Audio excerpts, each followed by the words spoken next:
बिल्कुल सच्चाई से इनका जवाब दीजिएगा। ये है हमारा किचन जहाँ के सबसे ज़्यादा हमारा टाइम स्पेंड होता है। उसके बाद हमने ये एक मंदिर यहाँ बनवाया है जो कि बहुत अच्छा निकल के आया है। मंदिर के लिए भी बहुत ज़्यादा डिस्कशन हो रही थी हमारी इनके डिज़ाइनर के साथ कि कहाँ लगाया जाए, क्योंकि उन्होंने हमें वास्तु के हिसाब अकॉर्डिंग टू वास्तु गाइड किया कि यहाँ लगाइए आप। और तो हमने इधर ही मंदिर लगाया और छोटा सा बहुत अच्छा स्पेस को भी कुछ खराब नहीं कर रहा हो गया है और अच्छा निकल के आया है। तो ये हमारे फ्रिज की जगह थी, तो इसके पास में ही हमने ये एक बनाया है काउंटर, जिसके जैसे कि हम फ्रिज में से कुछ भी निकाल के रखना चाहें तो ये काउंटर एकदम पास में इस पे इजीली हम इसमें कुछ भी रख देते हैं। तो इस तरह से ये बहुत अच्छा यूज़फुल रहता है ये काउंटर। और इसके साथ में ही ये जो है हमने बार यूनिट बनवाई है, छोटी सी एक बार यूनिट है जिसमें कि आप अपना बार का सामान रख सकते हैं, जो कि बहुत ही अच्छा एक कॉर्नर में बन के निकल आई है। कोई ऐसा है कि बाहर चीज़ निकल के नहीं आ रही, स्पेस अच्छा यूटिलाइज हो गया। और ये जो हमने काउंटर बनवाया इसके नीचे हमने स्टोरेज स्पेस भी दिया है, जिसमें कि कुछ भी हम स्टोर कर सकते हैं। जैसे हैंडललेस शटर हैं और साथ में कुछ भी हम इसमें जो भी आइटम स्टोर करना चाहें, जैसे अपनी किचन पेंट्री है या कोई आइटम्स हैं, वो हम यहाँ रख सकते हैं। स्टोरेज भी ये बहुत यूज़फुल है। तो ये है हमारा किचन जहाँ के सबसे ज़्यादा हमारा टाइम स्पेंड होता है। तो ये सबसे मेहनत लगाई हमने इसको बनाने में और बहुत सोच समझ के कि कैसा क्या होना चाहिए, इसमें हमारा बहुत वक्त गया। तो यहाँ जो एक्चुअली बिल्डर ने क्या है, यहाँ पूरी दीवार थी और ये सिर्फ डोर था किचन का, तो हमने ये दीवार को तोड़वाया उसके बाद और यहाँ स्पेशली ये काउंटर बनाया, इस किचन में काउंटर बनवाया, इससे कि ताकि हमारा जो डायरेक्ट कम्युनिकेशन रहे डाइनिंग एरिया के लिए। हम चाहते थे कि ओपन किचन बने, तो ये पूरा जो बनाया है डिज़ाइन बहुत अच्छा लग रहा है हमें। हम यूज़ कर रहे हैं तो we are really enjoying this 2 spaces, kitchen और डाइनिंग हॉल। ये आज भी इसका लुक बहुत अच्छा कर रहा है और हमें बहुत कन्वीनियंट होता है किचन में जो भी यूज़ करना है और यूज़ करके वहाँ पे काउंटर पे रख के उधर शिफ्ट करना डाइनिंग हॉल में। तो इस तरह से बहुत जो यूटिलिटी पॉइंट से किचन का जो हमने ये वॉल तोड़ के करा है चेंज, ये बहुत अच्छा रहा हमारे प्रैक्टिकल यूज़ के लिए। और सबसे ज़्यादा जो किचन में हमें जो सबसे ज़्यादा डिफ़िकल्ट हमें मुश्किल आई वो इसका ग्रेनाइट चूज़ करने के लिए। हम ये डिसाइड नहीं कर पा रहे थे यहाँ क्वार्ट्ज लगाया जाए या ग्रेनाइट लगाया जाए। तो हमने काफ़ी वीडियोस देखे कि किसके क्या फ़ायदे हैं। अल्टीमेटली हमने ये डिसाइड किया कि ग्रेनाइट ही लगना चाहिए। और उसके बाद ग्रेनाइट कौन सा लगना चाहिए, कहाँ ग्रे कलर का हो या ब्लू कलर का हो, उसके लिए हमने बहुत ज़्यादा मार्केट में जाके सर्वे किया इसका। और अल्टीमेटली हमें ये ब्लू सफायर जो है ये मिला है और अभी पूरा हमारे ग्रे एंड ब्लैक थीम के साथ अच्छा मर्ज हो रहा है जी। तो ये हमें बहुत अच्छा लग रहा है। दूसरा हमें यह था कि हमें अपनी किचन में पीयू किचन बनानी है। हमें नॉर्मल प्लेन किचन उतना पसंद नहीं आता था, तो हमने पूरा किचन के जो ये वार्डरोब्स हैं ये पूरी पीयू फिनिश की कैबिनेट्स बनाई हैं और नीचे भी पूरा वो दिया है, जो कि हमारा ड्रीम था कि हम पीयू किचन बनाएं। तो ये बहुत ही अच्छा लगता है इसमें हमें, इसलिए अब काम करना अब पूरा। और एक ये भी था हमारा कि जैसे स्पेशियस किचन हो, तो ये बहुत स्पेशियस किचन है और इसमें स्लैब एरिया जो है कम ना हो, जैसे कि आजकल वो बना दी जाती हैं वो रोलिंग शटर्स वगैरह, वो हमारे पसंद के नहीं थे। उससे क्या होता है आपका स्टोरेज स्पेस कम हो जाता है, पर लेकिन वो छोटे घरों के लिए ज़रूर ठीक है, उसमें कोई प्रॉब्लम नहीं है। बट इसमें जैसे हम बना दें जितना भी, तो वो हमारा स्लैब स्पेस कम हो जाता है। तो हम स्लैब एरिया ज़्यादा चाहते थे, तो हमने वो चीज़ें ना बनाकर ओपन ही रखा, जिससे यूज़ करने में कन्वीनियंट रहता है। और किचन में हमने ये हमारी चिमनी है और यहाँ ये गैस है और साथ में हमने इसके इंडक्शन भी लगवाया है, क्योंकि इंडक्शन हमने अकॉर्डिंग टू अस इंडक्शन होना बहुत ज़रूरी है। गर्मी के टाइम के आप पंखा नहीं चला सकते, तो आपको गैस के पास जो है बहुत ज़्यादा हीट आती है, उसके लिए इंडक्शन बेस्ट है। और आज की डेट में हमारे पास जहाँ गैस कनेक्शन कोई नहीं है और पूरा खाना हमारा घर का इंडक्शन पे ही बनता है। और ये हमने चिमनी लगाई है, ये भी बहुत अच्छा है, इसका सारा टच से प्रोसेस है तो इजीली यूज़ हो जाती है।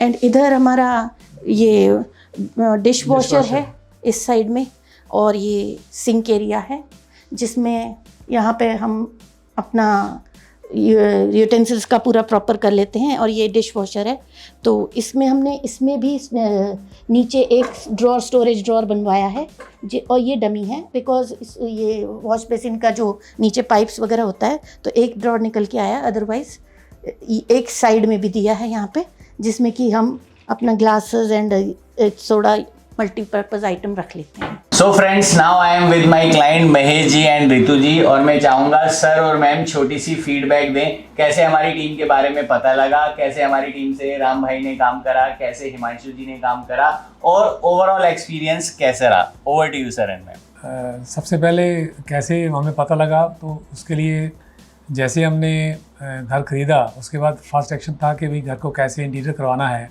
उसके लिए रितु ने बहुत ज़्यादा सर्च करी, बहुत सारे यूट्यूब पे वीडियोस देखे डिफरेंट इंटीरियर डिज़ाइनर्स के, और ऑफ कोर्स धीरज जी के वीडियो भी बहुत देखे हमने, बहुत 500-600 वीडियोस डाल रखे हैं उन्होंने। मैंने बहुत वीडियोस देखे आपके। हाँ, और वीडियोस देखने के बाद जो है हमने फिर फाइनली ये सिलेक्ट किया कि हम इनसे काम करवाएंगे। और फिर मैंने जो टू स्टार्ट विद मैंने इनको कॉल किया, फ़ोन पे हमारी बात हुई कि हम आपसे करवाना चाहते हैं, आप फ्री हैं या नहीं है, बिकॉज हमारी एक रिक्वायरमेंट थी कि हमें मार्च तक ये घर रेडी चाहिए था, क्योंकि मार्च तक हमें गवर्नमेंट का जो घर था उसको खाली करना था। तो धीरज ने बोला ठीक है हम कर सकते हैं, हमारे पास टाइम है। तो फिर हमने जो उसके बाद फ़ोन पर बात करने के बाद साइट पे फर्स्ट मीटिंग हमारी हुई, उसके बाद जाके हमने ये स्टार्ट किया। सो सर, राम भाई की क्या फीडबैक, वर्मा जी की क्या फीडबैक, इन लोगों ने कैसे आपको सपोर्ट किया? हाँ, इन लोगों ने बहुत अच्छा काम किया। ये हिमांशु ने बहुत मेहनत करी है, पूरा हमें हर चीज़ के लिए जो भी हमें चाहिए था उसके पूरे कैटलॉग्स ला के दिखाए हैं बार बार। और कई बार जैसे हमें जाना पड़ा तो वो भी हमारे साथ आए हैं दिखाने के लिए। तो और जिस भी तरह की हमको कोई बात की ज़रूरत थी तो उन्होंने पूरा हेल्प किया बहुत, हिमांशु ने। और ये राम ने भी बहुत काम किया इधर उधर पूरा सब कुछ देखने में, बहुत मैनेजमेंट्स में कि भाई ठीक से काम हो, कोई चीज़ आए कोई भी बात बोलें तो सुन के समझ के वैसा किया है। और राम सबसे जो हम तो दिल्ली में रहते थे, काम यहाँ चलता था, हम हर वीक आते थे यहाँ मीटिंग के लिए। तो वीक पूरे दिन जो है क्या क्या हो रहा है डेली, जो फीडबैक थी वो राम ही भेजता था हमें व्हाट्सएप के ऊपर। तो वहाँ बैठे हमें पता लगता रहता था कि काम हो रहा है, कैसे हो रहा है। अगर कोई पॉइंट होता तो हम उसको कन्वे कर देते थे, उसके अकॉर्डिंगली वो चेंज कर लेता था या काम को रोक देता था जब तक हमारी नेक्स्ट मीटिंग होगी। So thank you sir, thank you ma'am for the feedback. और अब टाइम है क्वेश्चन एंड आंसर का। ये कुछ क्वेश्चन है जो हमारी टीम और सब्सक्राइबर आपसे जानना चाहते हैं और आप बिल्कुल सच्चाई से इनका जवाब दीजिएगा। तो पहला सवाल है सर कि घर का इंटीरियर कराने में किसकी मेहनत ज़्यादा लगी, आपकी या मैम की? ऐसा है कि मेहनत तो सभी की लगती है, ऐसा नहीं है कि किसी की कम हो या ज़्यादा हो। तो हमारी बहुत दोनों की ही मेहनत लगी। इवन जो काम कर रहे थे हमारे साथ में आप लोगों की भी बहुत मेहनत लगी। तो ऐसा है कि काम इसमें एक का ये काम नहीं है, ये सब मिलकर करने वाला काम है, तो सभी इसके हकदार हैं। So thank you ma'am. हाँ। और आपने इतने सारे मटेरियल्स को सेलेक्ट किया, आप मार्केट गए, बहुत सारी डिफरेंट आपने फिनिशेस चूज करी। तो मेरा ये सवाल है कि कौन से मटेरियल के सिलेक्शन में सबसे ज़्यादा आपको कन्फ्यूजन हुई? दो चीज़ों में, एक तो ये ग्रेनाइट में और दूसरा थोड़ा टाइल सिलेक्शन में। जैसे बैक स्प्लैश टाइल्स ही, तो जैसे उसमें बैक स्प्लैश टाइल्स में क्लीनिंग वगैरह भी इजीली हो पाए, तो इस तरह से उस तरह पॉइंट्स सब देख के उन दो चीज़ों में हमें हुई। तो आपको भी इन्हीं दो चीज़ों में कन्फ्यूजन? हाँ बिल्कुल। ग्रेनाइट में हमें बहुत परेशानी हुई, बहुत ज़्यादा मार्केटिंग करनी पड़ी हमें। अल्टीमेटली जो हमने चूज़ किया वो लगता है कि अब हमारी जो थीम के साथ मैच करना चाहिए था वो अब हो गया है। जो आप सर ब्लू लेवेंडर ग्रेनाइट लाए हैं, ये one of the my favourite granite है और बड़े रेयरली इतना बढ़िया ब्लू लेवेंडर मिलता है जो आप। अच्छा। तो नेक्स्ट क्वेश्चन है मेरा सर, आपने इतनी बड़ी जर्नी को तय किया, आपने पूरा घर पहले खरीदा, फिर उसको बनवाया एक इंटीरियर कॉन्ट्रैक्टर से। तो मेरा ये सवाल है कि एक इंटीरियर कॉन्ट्रैक्टर को चुनने से पहले एक होम ओनर को, जो अब घर बनवाने वाले हैं, क्या 3 बातों का ध्यान रखना चाहिए? पहली बात तो ये है मेरे हिसाब से कि अगर आपने घर लिया है, कुछ लोग हमारे फ्रेंड सर्कल में भी हम बात करते थे कि इंटीरियर की क्या ज़रूरत पड़ी है, खुद ही काम करवा लेते हैं।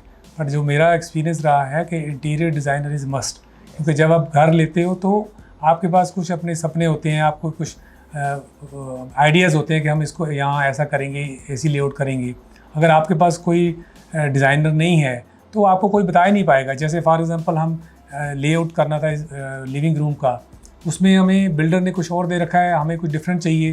तो जब तक इंटीरियर डिज़ाइनर नहीं होगा, उसका डिज़ाइन ड्राइंग नहीं बनेगी, हम विजुलाइज नहीं कर पाते थे। हमें पूरा इन्होंने डिफरेंट हमने डिज़ाइनर्स के इनके बोल के कि हमें सोफ़ा यहाँ नहीं वहाँ लगाओ, इधर नहीं इधर लगाओ, तो पूरे नंबर ऑफ़ टाइम्स हमारी ड्राइंग चेंज हुई है और अल्टीमेटली ये हमारी जो निकल के आई है। तो इसलिए डिज़ाइनर होना तो बहुत ज़रूरी है। और क्या 3 बातें देखनी चाहिए एक इंटीरियर कॉन्ट्रैक्टर को एक टीम को सेलेक्ट करने से पहले? वो फर्स्ट तो ये होना चाहिए, क्योंकि टू बी वेरी ऑनेस्ट कि जो हमारी फीडबैक है अपने सर्कल में वो ये होती है कि बहुत परेशान करते हैं लोग, टाइम पे देते नहीं है। इसलिए सबसे बड़ा जो क्राइटेरिया होना चाहिए वो टाइम पे देने वाला हो, तभी है। अदरवाइज़ मैंने देखे हैं मेरे फ्रेंड्स वगैरह जिनके घर पूरे नहीं हुए, इसलिए 1 साल हो गया उनको करते हुए। तो ये फर्स्ट पॉइंट होना चाहिए कि टाइम पे प्रोजेक्ट देने वाला इंटीरियर डिज़ाइनर हो, वो करना चाहिए। यानी जिसको एग्जीक्यूशन की अच्छी नॉलेज हो, जिसने काम करे हो पहले, जिसका एक्सपीरियंस हो, क्योंकि जब तक किसी को एक्सपीरियंस नहीं हम उसको जज ही नहीं कर सकते। जैसे धीरज जी के तो 400-500 वीडियोज़ थे, हमने कम से कम 100 वीडियोज़ तो हमने देख लिया होगा। तो सबकी फीडबैक अच्छी होती थी कि हमें टाइम पे मिल गया, तो इसलिए हमने इनको सिलेक्ट किया। दूसरा, क्वालिटी ऑफ वर्क भी होनी चाहिए, बिकॉज मटेरियल तो हम चूज़ कर सकते हैं और उसको एग्जीक्यूट करना, उसकी फिनिशिंग देना, ये बहुत ज़रूरी है। वो एक अच्छा एक्सपीरियंस जो इंटीरियर डिज़ाइनर है वही कर सकता है। बिल्कुल ठीक बात है। और थर्ड भी कोई सर बताइए, थर्ड आपको कुछ लगता हो मैम? थर्ड हो तो क्या, टीम के बारे में कैसे? हाँ तो एक कॉन्ट्रैक्टर के पास हाँ टीम अच्छी होनी चाहिए और मैनेजमेंट जो है वो अच्छा होना चाहिए। जैसे तब मैनेजमेंट सही होगा तभी तो टाइम पे कंप्लीट होगा काम। तो टीम अच्छी होनी चाहिए और टीम का अच्छे से